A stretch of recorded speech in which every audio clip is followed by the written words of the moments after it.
అజయ్ సజ్జ గారు టీడీపీ అధికార ప్రతినిధి మనకి లైవ్లో అందుబాటులో ఉన్నారు. రాయపాటి అరుణ గారు జనసేన నుంచి అధికార ప్రతినిధి మనకి లైవ్లో అందుబాటులో. అందరికీ గుడ్ మార్నింగ్ అండి. ఎస్, మొదటిగా అరుణ గారు మీ దగ్గర స్టార్ట్ చేద్దాము.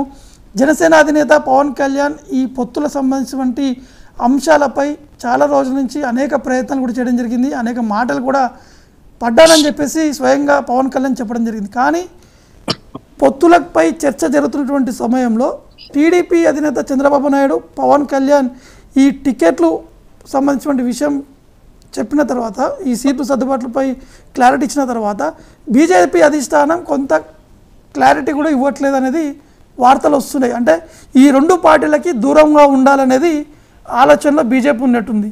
ఒకవేళ దూరంగా ఉంటే జనసేన పార్టీ బీజేపీతో కలిసి ఉంటుందా, టీడీపీని వదిలిపెట్టి, లేదా ఎటువంటి యాక్షన్ ప్లాన్ ఉండబోతుంది? సార్, మీకు ప్యానెల్లో ఉన్న పెద్దలకి అలాగే వీక్షకులందరికీ నమస్కారం అండి.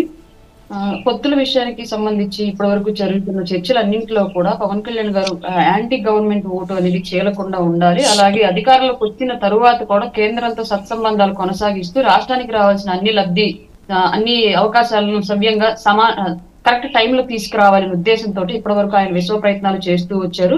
కొంతవరకు సక్సెస్ అయిందని కూడా మాకు వస్తున్న ఇన్ఫర్మేషన్. అంటే సక్సెస్ అయ్యారు, కొంతవరకు సక్సెస్ అయ్యారు మీకు చెప్తున్నాం. కానీ ఈ దూకుడు అనేది కొంత నష్టకరంగా ఉందనేది వార్తలు కూడా విశ్లేషకులు చెప్తున్నారు. లేదు సార్, ఇక్కడ దూకుడు అనేది ఇప్పటికే చాలా ఆలస్యమైంది. పొత్తు గురించి వెయిట్ చేసి అభ్యర్థుల్ని ఖరారు చేయడంలో ఇప్పటికే చాలా సమయం తీసుకున్నాము. అతి తక్కువ టైం ఆల్రెడీ అభ్యర్థులకు ఉండడం ఒకటి, ఫస్ట్ ఎలక్షన్ కోడ్ దగ్గరలో ఉంది కాబట్టి. రెండోది, జగన్మోహన్ రెడ్డి ఆల్రెడీ నియోజకవర్గాల వారికి కంటైనర్లు డంపు చేసేసి ఎప్పటి నుంచో 2019 నుంచి అధికారంలోకి వచ్చిన దగ్గర నుంచి 2024 ఎలక్షన్ క్యాంపెయిన్ చేస్తూ ఉండడంతో ఎంతో కొంత ప్రజల్లో తీవ్రమైన వ్యతిరేకత ఉంది కాబట్టి అసమర్థ పాలన వల్ల ఈ తక్కువ టైంలో కూడా మేము గెటాన్ అవ్వగలమని చెప్పేసి ధైర్యం మా దగ్గర ఉంది కానివ్వండి. కానీ ఇది చాలా తక్కువ టైం, ఇప్పటికే ఆలస్యం చేసినట్టు అభ్యర్థులను ప్రకటించడము. కాబట్టి బీజేపీ అడుగుతుంది అని అనుకున్న స్థానాలను ఇప్పటికి కూడా పెండింగ్ లో పెట్టేసి వాళ్ళ స్పేస్ వాళ్ళకు వదిలేసి అభ్యర్థులను ప్రకటించడం అనేది జరిగింది రెండు పార్టీల వైపు నుంచి కూడా.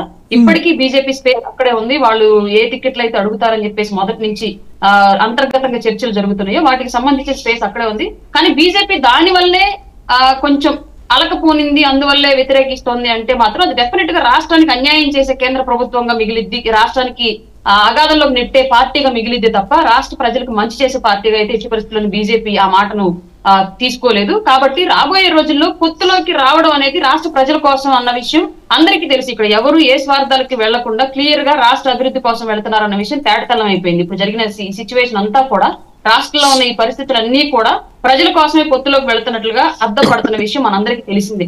దానిలో బీజేపీ సహకరిస్తే బీజేపీ కూడా ఈ రాష్ట్ర భవిష్యత్తు కోసం పాటుపడిన పార్టీగా మిగిలింది. పైగా ఇది వాళ్ళకి కరెక్ట్ టైము. ఎందుకంటే బీజేపీ సింగిల్ గా సర్వైవ్ అవ్వాలి అంటే చాలా టైం పడుతుంది. ఈ టైంని వాళ్ళు యూజ్ చేసుకొని ఇరు పార్టీల అవసరాన్ని వాళ్ళు క్యాష్ చేసుకొని వాళ్ళ క్యాడర్ ని పెంచుకోవడానికి, అలాగే రాష్ట్ర భవిష్యత్తు కోసం మాతో పాటు కలిసి నడవడానికి ఇది ఒక కరెక్ట్ టైం. కాబట్టి బీజేపీ ఆలోచించే నిర్ణయం తీసుకునేది తప్ప ఇలాంటి ఆగ్రహావేశాలకి అలకలకి పోయి వచ్చిన అవకాశాన్ని మిస్ చేసుకోదని చెప్పేసి నేను భావిస్తున్నానండి. Yes, okay. ఎస్,